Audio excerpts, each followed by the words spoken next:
골로새서 3장 1절에서 17절까지인데요. 우리 1절에서 4절까지만 우리 같이 한 목소리로 읽도록 하시겠습니다. 그러므로 너희가 그리스도와 함께 다시 살리심을 받았으면 위의 것을 찾으라. 거기는 그리스도께서 하나님 우편에 앉아 계시느니라.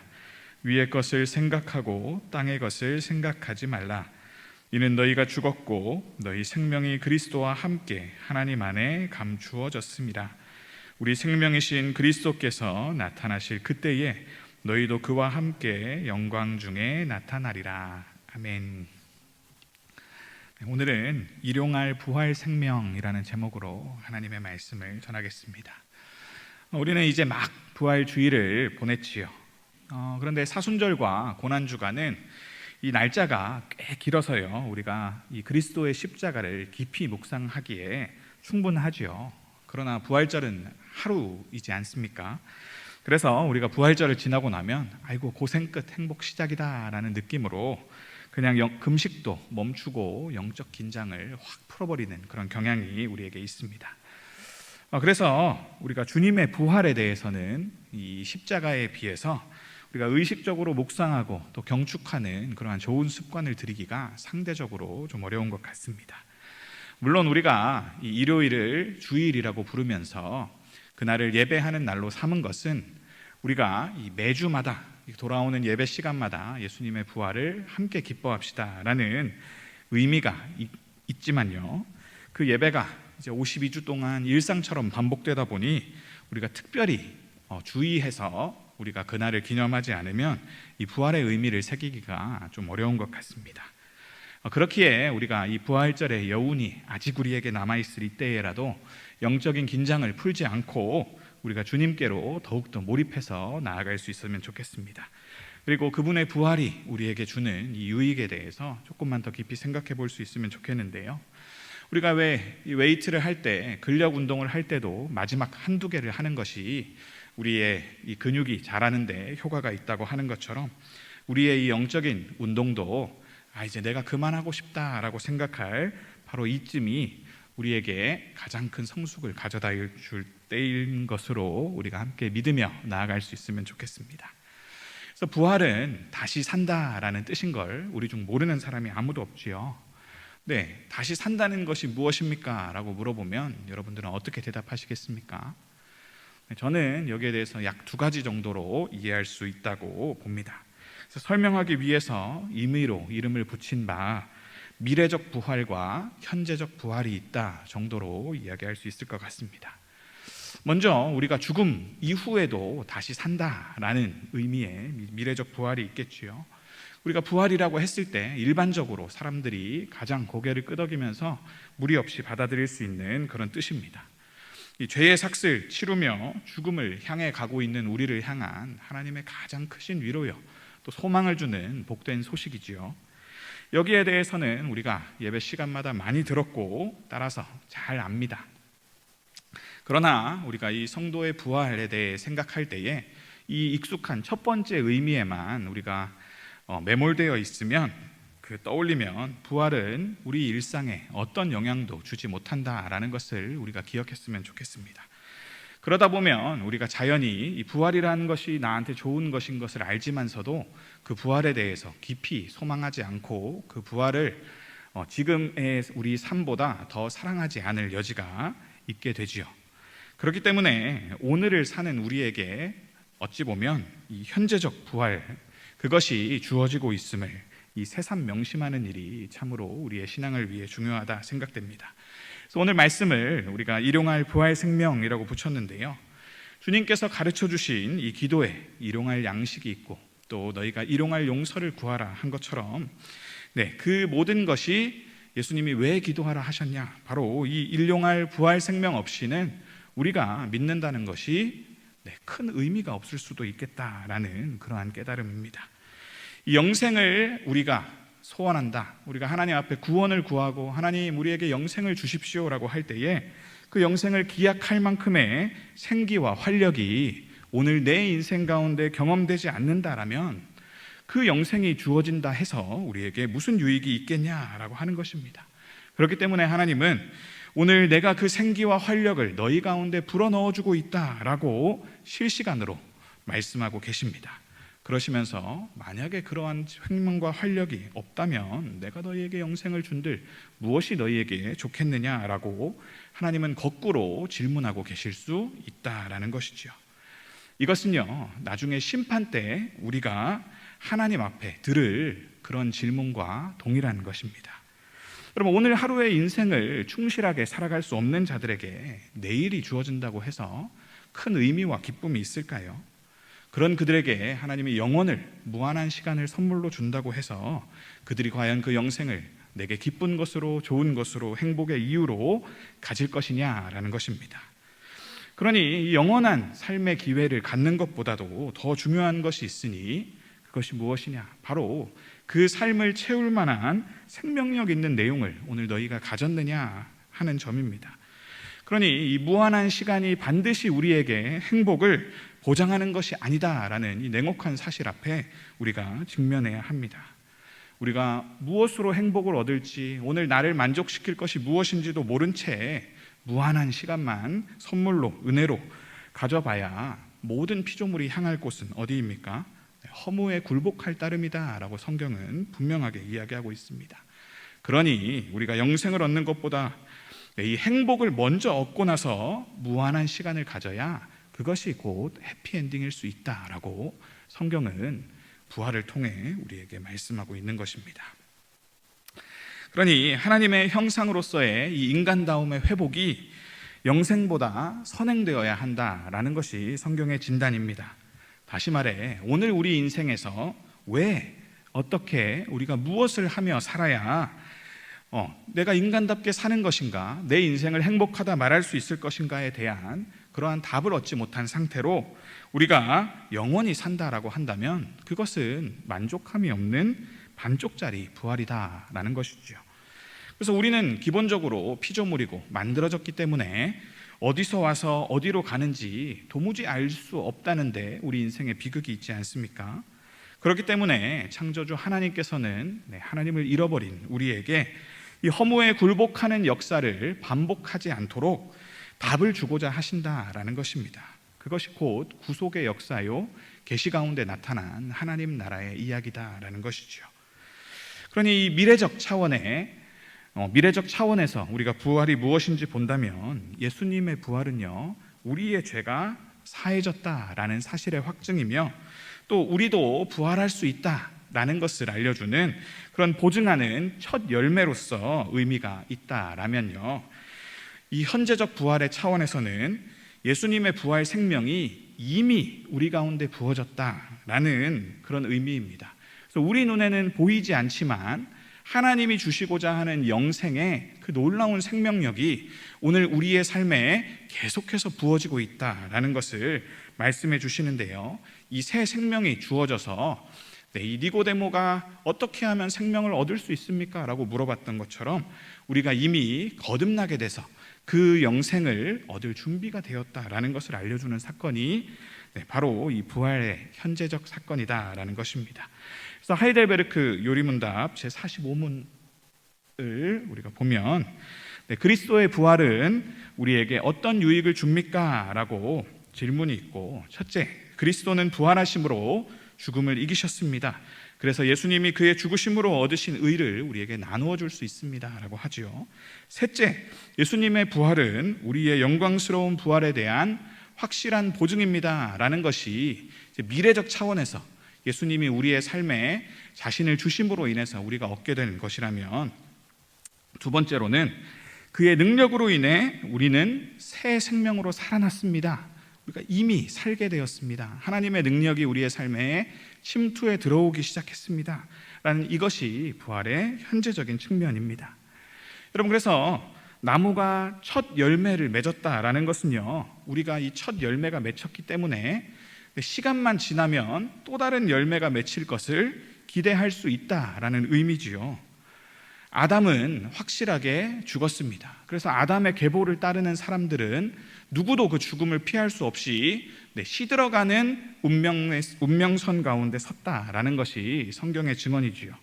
그러나 우리가 부활을 통해 알게 된 것은요, 둘째 아담이신 예수님은 살아나셨다라는 것입니다. 똑같이 죽음으로 향하여 갔음에도 불구하고 그분은 모든 것이 소멸해서 없어져야 될 그 사라질 운명을 딛고 살아나셨다라는 것이 부활의 의미입니다. 즉 이제 앞으로도 예수님의 계보를 따르는 그 예수님의 계보로 옮긴 자들은 살아날 수 있다라는 것입니다.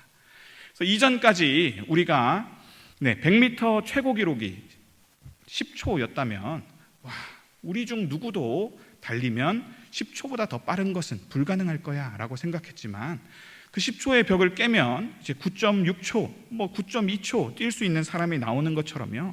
그 이전까지는 누구나 죽었지만 이제 그 부활의 역사성으로 인해서 이제 누구든 예수님께 접붙임을 받아난 그 사람은 살아날 수 있다라는 것입니다. 그래서 회개하고 예수님을 주요 그리스도로 고백한 자들은 이 살아계신 예수님께 접붙임을 받게 되었다라고 성경은 우리의 정체성의 변화에 대해서 말씀해 주고 있습니다.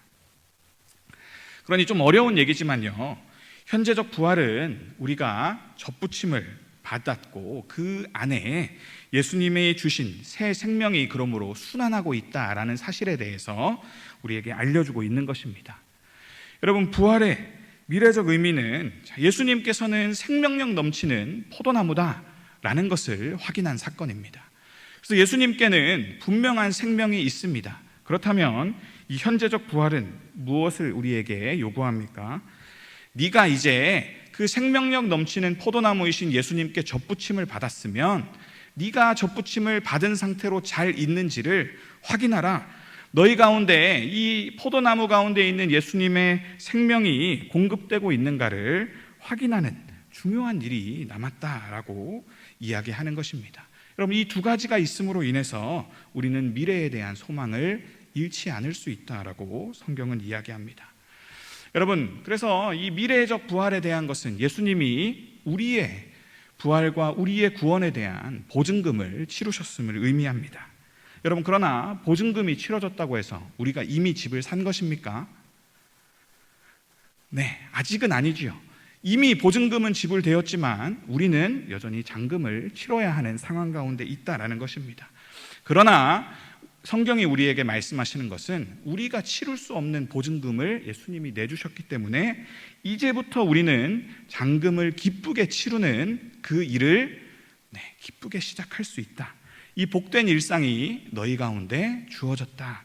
바로 이것이 현재적 부활의 강조점이 있다라는 것입니다. 여러분, 그러니 부활 전에는 우리가 보증금을 낼 수가 없기 때문에 그 부활을 사모할 수 없었던 존재들이었다면 부활 후에는 예수님이 자신을 주셔서 보증금을 치르셨기 때문에 실제로 현상적으로 역사적으로 우리의 상황이 변했다라는 것입니다.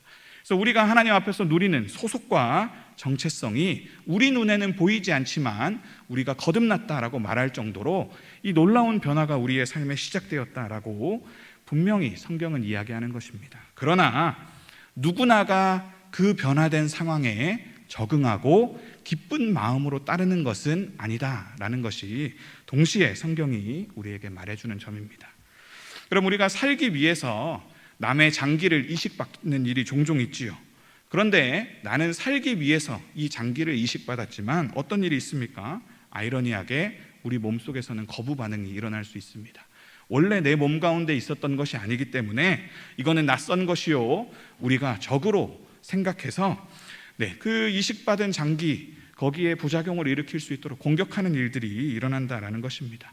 즉 우리가 원래 갖고 있었던 면역 체계에서 그것을 공격하는 일이 일어날 수 있다는 것입니다. 이것은 무슨 의미입니까? 우리의 몸이 살려고 하는 일은 우리한테 좋은 일이지만 아이러니하게도 스스로 그것을 거부하고 싫어하는 일도 일어날 수 있다는 것입니다. 마찬가지로 우리가 이 예수님이라는 나무에 접붙임을 받았다라고 하면요, 예수님께 있는 생명이 우리 가운데 부어지고 공급될 때에 우리도 그것을 부자연스러운 것이고 이것을 나를 죽이는 적으로 인식할 수도 있다라는 것입니다. 아니죠. 오랜 사망의 권세 가운데 계속해서 악행을 자연스럽게 저지르고 있던 우리에게는 오히려 그것을 거부하는 것이 면역적으로 자연스러운 일이다라고 성경은 이야기하는 것입니다.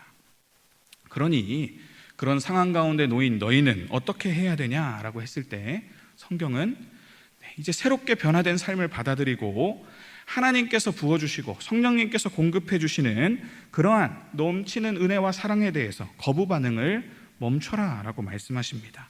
너희가 이제 소속을 옮겨서 아담의 혈통에서 이제 예수님의 혈통으로 옮겨졌고 너희는 젖붙임을 받았으니 너희 가운데 성령님이 계속해서 꾸짖으시고 너희를 올바른 길로 인도하려고 하는 그 모든 다스림에 저항하지 말라라고 성경은 분명히 이야기합니다. 그것이 오늘 본문이 우리에게 말씀하고자 하는 것입니다.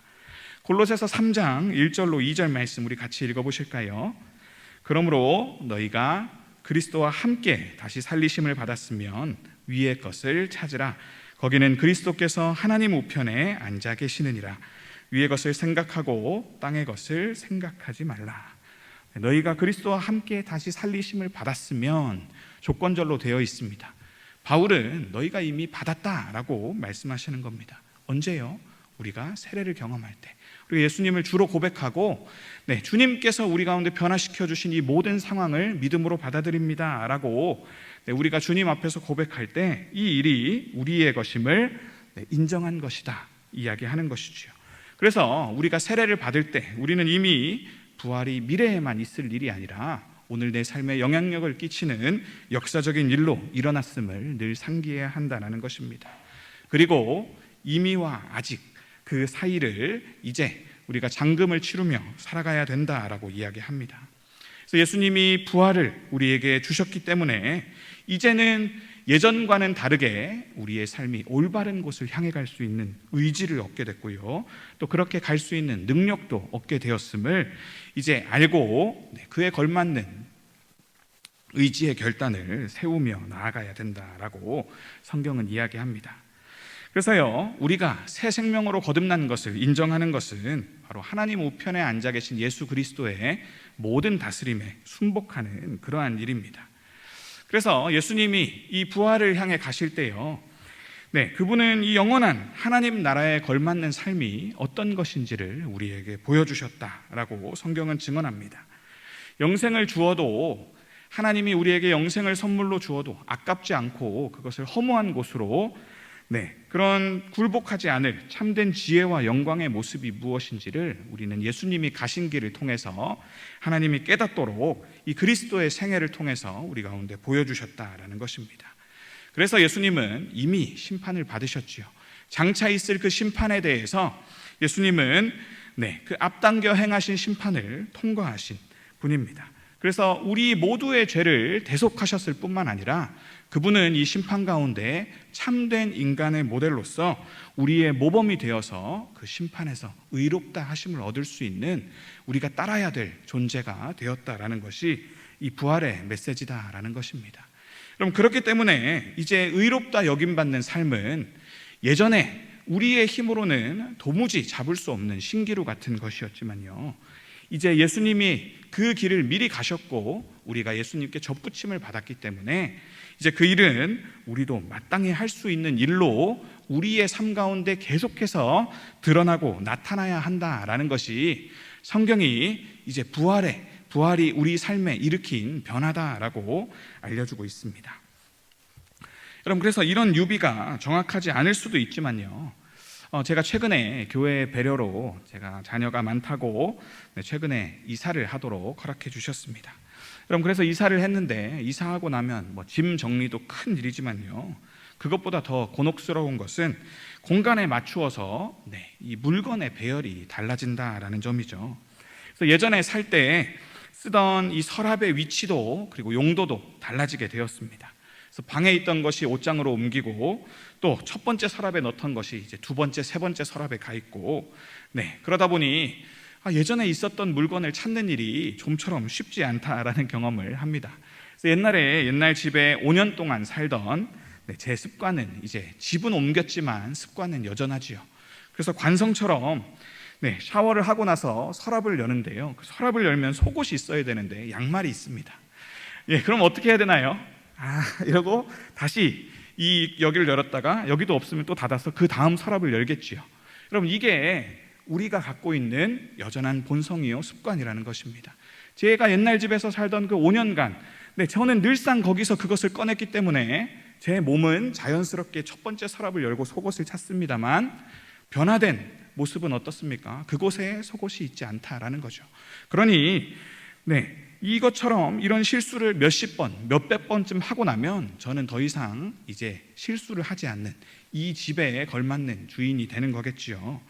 여러분, 우리가 접붙임을 받았다 하면요, 이렇게 변화된 질서, 우리의 삶에 일어나는 이상한 일들, 기존에는 이런 일이 없었는데 이제는 비정상처럼 보이는 일들에 적응하는 일이다라는 것입니다.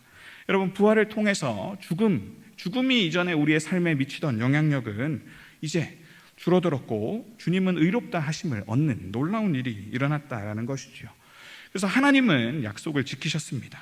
시편 110편 1절 보면 여호와께서 내 주에게 말씀하시기를 내가 내 원수들로 내 발판이 되게 하시기까지 너는 내 오른쪽에 앉아있으라 하셨도다. 이런 놀라운 예언을 주셨지요. 그리고 이 구약의 예언을 따라서 저 위를 바라보라 하실 때는 그곳에는 하나님 보좌 우편에 계신 예수 그리스도가 있다라는 것을 우리에게 끊임없이 상기해 주는 것입니다. 즉 예수님이 왕권을 회복하셨다라는 것이 이 부활이 우리에게 주는 놀라운 소망입니다. 그러므로 예수님이 이제 다스리시기 때문에 하나님 나라가 침투했고 이전의 질서와는 다른 세상이 시작되었습니다. 예전의 습관을 따라서 내 생존을 위해서 우리가 스스로 분투하면서 나쁜 일도 서슴지 않게 행하면서 살던 암흑기는 이제 끝나게 되었다라는 것입니다. 그리고 이제는 우리가 저 예수님 때문에 예수님을 힘입어서 우리 안에 없는 힘, 하나님이 부어주시는 힘으로 남을 섬길 수 있는 그러한 율법을 충분히 지킬 수 있는 새 시대가 시작되었다라고 성경은 이야기하는 것입니다. 그러나 우리의 존재가 바뀌지 않았지요. 살아오던 관성이 있기 때문에 우리는 여전히 실수합니다. 마치 이사 가서도 같은 서랍에서 속옷을 찾는 제 모습처럼요. 이 하나님께서 말씀하신, 하나님께서 약속을 지키신 세상은 변했지만 이제 아직 우리 자신이 변하지 않았기 때문에 우리가 의식적으로 하나님께서 변화시킨 이것에 적응해가는 그러한 훈련들이 필요하다라고 성경은 알려주고 있는 것입니다. 이제 첫 번째 서랍에 들어와 있지 않은 제 속옷처럼 예전에는 자연스럽고 옳았던 것이 이제는 그것이 아닙니다. 그래서 성령님 안에서 우리는 이 변화된 정체성에 맞추어 새로워져야 된다라는 것이 오늘 본문이 주는 권면입니다. 그래서 5절 말씀을 보면 그러므로 땅에 있는 지체를 죽이라 라고 되어 있습니다. 그래서 하나님께서는 먼저 우리 안에 정욕, 특별히 성적인 죄를 죽이라 라고 명합니다. 그 이유가 무엇일까요? 이러한 죄가 우리를 가장 무절제하게 만들기 쉬운 죄입니다. 그리고 하나님이 금지한 것을 추구하게 만드는 우상 숭배로 빠지기 가장 쉬운 일이 바로 이러한 성적인 죄이기 때문입니다. 그래서 예전에는 이것들이 주는 쾌락과 이것들이 주는 만족이 좋은 것이고 내게 정상인 줄로 알고 살았다면 이제는 바뀌어야 한다라는 것입니다.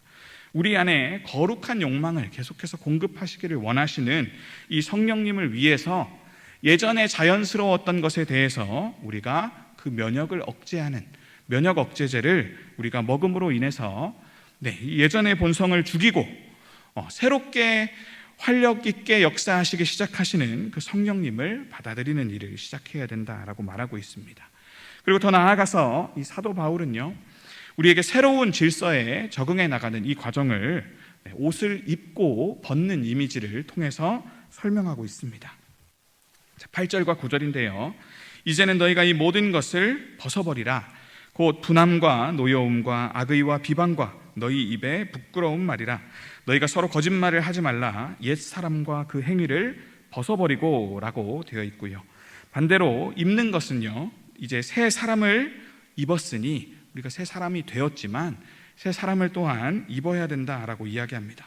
이는 자기를 창조하신 이의 형상을 따라 지식에까지 새롭게 하심을 입은 자니라. 그러므로 너희는 하나님이 택하사 거룩하고 사랑받는 자처럼 자신을 여기고 긍휼과 자비와 겸손과 온유와 오래 참음을 옷 입으라 라고 명하고 있습니다. 여러분, 우리가 이제 변화된 질서에 맞춰서 벗어야 될 것은 과감히 벗어버리고 입어야 할 것들은 확실히 입어야 된다라고 말씀하시는 것입니다.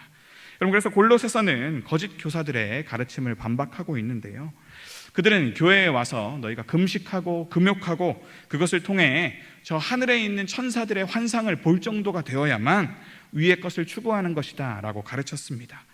그러나 자기를 증명하고 남보다 우월함을 얻고 또 그렇게 남들을 판단하는 이런 종교적인 추구는 결국에는 공동체를 갈라놓는 결과로 나타났다라고 이야기합니다. 그들 가운데는 여전히 성적인 방만함과 탐욕뿐 아니라 분함과 노여움과 악의와 비방과 부끄러운 말 그리고 거짓말이 여전했다라는 것입니다.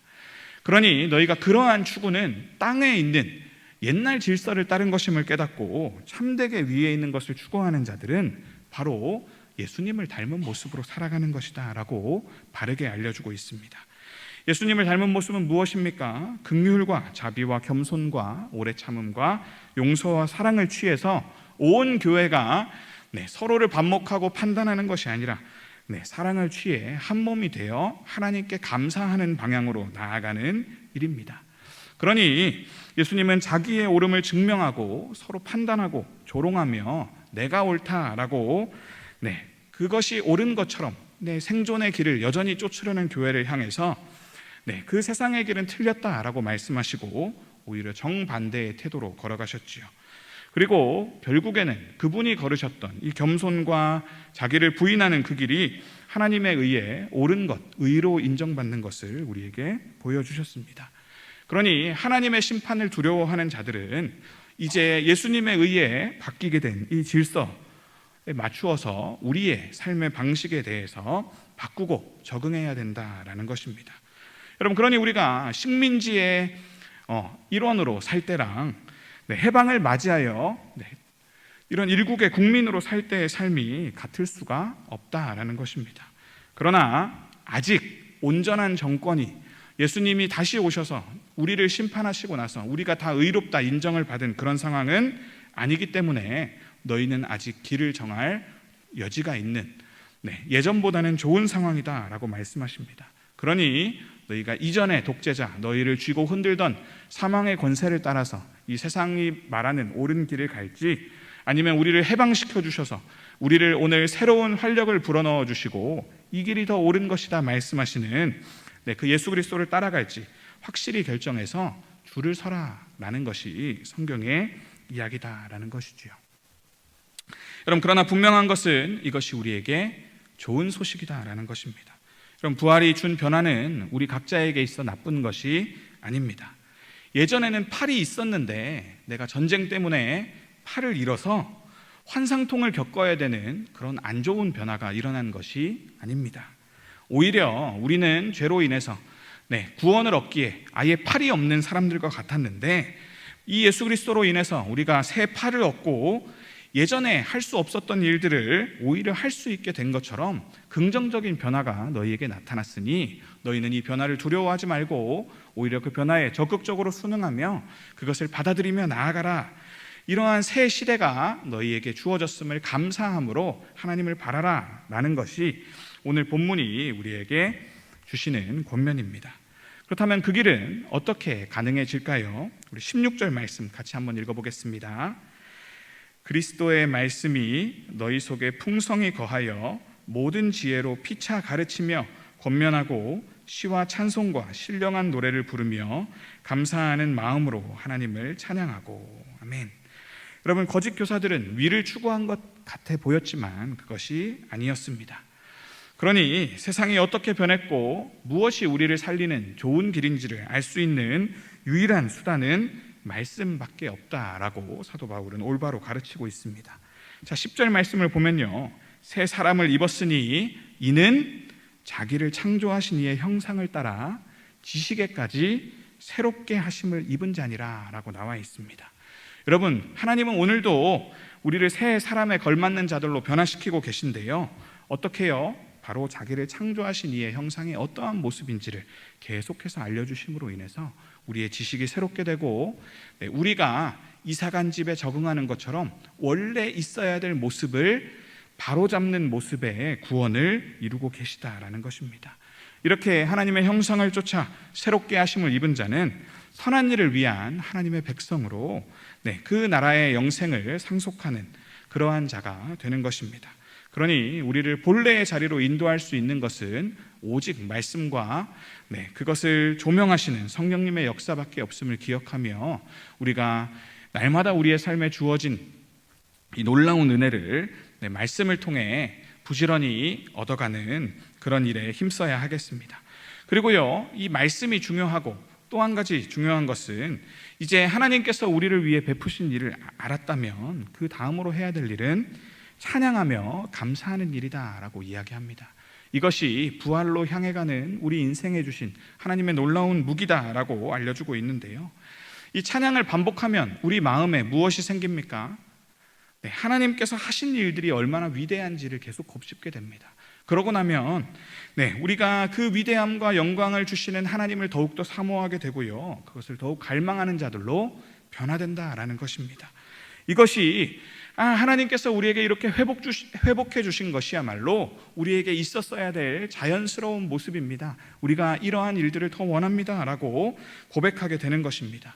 그래서 성경은 이 찬양이 우리가 천국에서 해야 할 일 중에 무려 절반이 넘을 정도로 하나님은 거룩하십니다, 하나님의 영광에 대해서 우리가 찬미하는 일이 천국에서 우리가 해야 할 가장 복된 일이다라고 알려주고 있지요.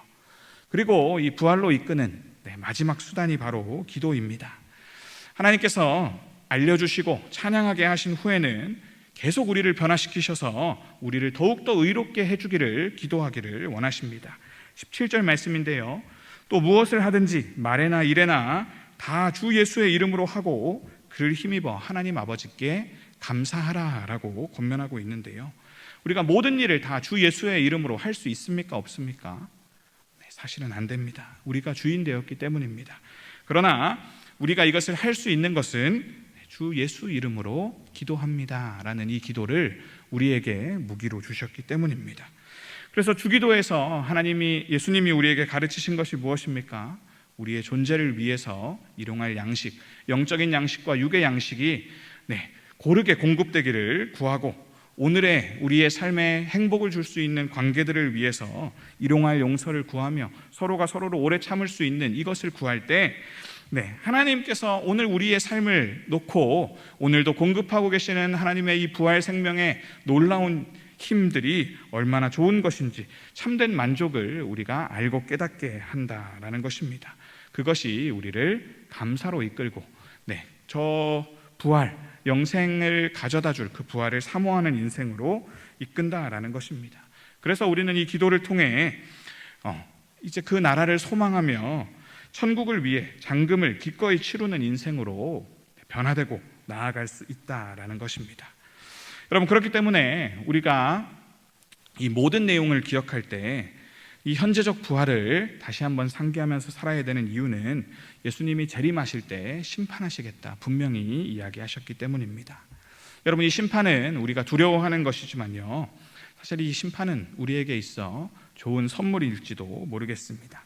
창조주 하나님께 반역하여서 이 목표를 잃고 허무 앞에 굴복하게 된 이 피조물 모두의 비극의 역사를 하나님이 다시 되풀이하지 않도록 이 피할 길도 예수님을 통해서 주시고, 이 길이 얼마나 좋은 길인지 따르도록 정답지를 준 후에 우리에게 심판을 주시겠다 말씀하시기 때문입니다. 그렇기 때문에 이 심판을 우리가 온전한 우리를 위한 배려로 여기고 이 심판을 기다리며 나아갈 수 있기까지 우리가 날마다 이 예수님의 부활 생명을 공급받는 자 되었으면 좋겠습니다. 여러분, 하나님은 마지막 심판 때 우리를 향해 물으실 것입니다. 내가 너에게 영생을 줄 이유가 무엇이냐라고요. 너희는 그 영생을 받아서 정말 너희에게 좋은 것으로 누릴 준비가 되었냐라고 물어보실 때에 여러분들 대답할 것이 준비되셨습니까? 우리가 하나님 나라를 대망하며 그것에 헌신되는 인생을 살지 않았다면 우리가 그때 우물쭈물하게 될지도 모르겠습니다. 그래서 존 파이퍼 목사님이 Don't waste your life, 당신의 인생을 낭비하지 마십시오 라는 이 설교에서 은퇴하며 요트 타고 이 조개 껍질을 주우러 다니는 인생은 세상이 볼 때 정말 부러운 인생이고 남들은 그것을 좋은 것으로 여길지 모릅니다. 그러나 주님이 심판하실 때가 와서 주님 보세요, 넌 영생을 살 준비가 되었느냐라고 물을 때 이게 제가 모은 조개 껍질입니다 라고 대답하면 하나님이 기뻐하실까요? 너는 그 조개 껍질을 모으기 위해 영생을 살아도 되겠구나 라고 우리에게 말씀해 주실까요? 여러분, 그러나 이 땅에서는 어리석다 지탄받고 남들이 조금도 부러워하지 않을 삶을 살다가 비극적 결말을 당한 선교사들이 차라리 그때에는 기회를 얻을 것이다 라고 성경은 이야기합니다. 그들은 더 좋은 영원한 것을 위해 상대적으로 안 좋은 이 땅의 것을 버릴 수 있었고 그것을 감내하며 살았기 때문이지요. 여러분, 우리가 접붙임을 받은 인생임을 기억해야 하겠습니다. 우리는 세상 방식과 예수 그리스도를 따르는 방식 중에 여전히 한 길밖에 없다라는 사실을 기억해야 합니다. 그것이 우리의 삶의 부활이 일어났습니다 라는 메시지가 주는 도전입니다. 우리가 이 접붙임을 받은 대로 부활 생명을 날마다 공급받고 감사함으로 매일의 삶을 살고 있는지 확인해야 하겠습니다. 찬양과 말씀과 기도 속에 내가 하나님 보좌 우편에 계신 그 위를 주목하며 오늘 살릴 것을 살리고 죽일 것을 죽이고 있는지, 내가 벗을 것을 벗고 입을 것을 입고 있는지를 확인하시기를 바랍니다. 그렇게 말씀의 조명과 또 성령님의 도우심 가운데 주님께서 주시기로 약속하신 그 영생 얻기에 충분한 그런 자들로 드러나는 저와 여러분들 되시기를 주님의 이름으로 축원합니다. 이 시간 말씀 앞에 우리가 우리 자신을 돌아보며 기도하며 나아갔으면 좋겠습니다. 하나님은 우리를 너무 사랑하셔서 영생을 주시기 전에 다시 한번 물어보십니다. 내가 이 영생을 주어도 너희가 선물로 받을 준비가 되었느냐? 내가 너희한테 너희를 사랑해서 영생을 주어도 너희가 그것을 받아 누릴 수 있는 준비가 안 되어 있다면 너희 인생은 다시 한번 비참함에 빠지는 그런 잃어버린 자들이 되어서 비극으로 마칠 것이다. 그러니 내가 너희에게 보여주는 이 참된 길을 따를 준비가 되었느냐? 그렇다면 네 삶에 그러한 부활 생명의 증거들이 나타나기를 원한다. 내가 오늘도 너희를 부르고 있으니 너희가 나를 따르라 라고 말씀하시는 그 명령 앞에 하나님, 우리가 무엇을 소중하게 여기고 있는지 다시 한번 돌아보며 설 수 있으면 좋겠습니다. 하나님, 우리도 예수님처럼 부활할 준비가 되었습니까? 우리가 진정으로 그 영생 하나님만을 섬기며 하나님이 보여주시는 길을 따르고 날마다 주님을 찬양해야 하는 아버지 하나님, 그러한 삶을 복된 것으로 여길 준비가 되었는지 하나님, 우리의 삶을 돌아보기를 소원하오니 하나님, 그렇지 않다면 우리 가운데 그것을 더욱더 사모할 수 있도록 아버지 하나님 순종의 길을 허락하시고, 그리고 이 부활 생명이 우리에게 무엇보다 값지다는 것을 아버지 하나님 주님께서 증명하여 주시옵소서. 아버지 하나님, 그리고 그럴 준비가 된 자들에게는 하나님 이 길을 더욱더 기쁨으로 순종할 수 있게 하여 주시고, 우리의 삶의 지경을 넓히사 하나님의 일을 맡겨주시는 내 양을 먹이라는 음성을 따라 하나님, 우리가 사명자로 살아갈 그러한 충성된 자들 다 될 수 있기를 원하오니 주님, 우리를 붙잡아 주시옵소서. 하나님, 그래서 이 두렵고 준엄한 심판 앞에 설 준비가 되는 우리가 되기를 원합니다 하고 이 시간 기도할 때에 주님께서 우리의 삶에 답을 주시고 그 길로 인도하실 줄 믿음으로 우리 주여 부르짖고 하나님 앞에 나아가시도록 하겠습니다. 주여.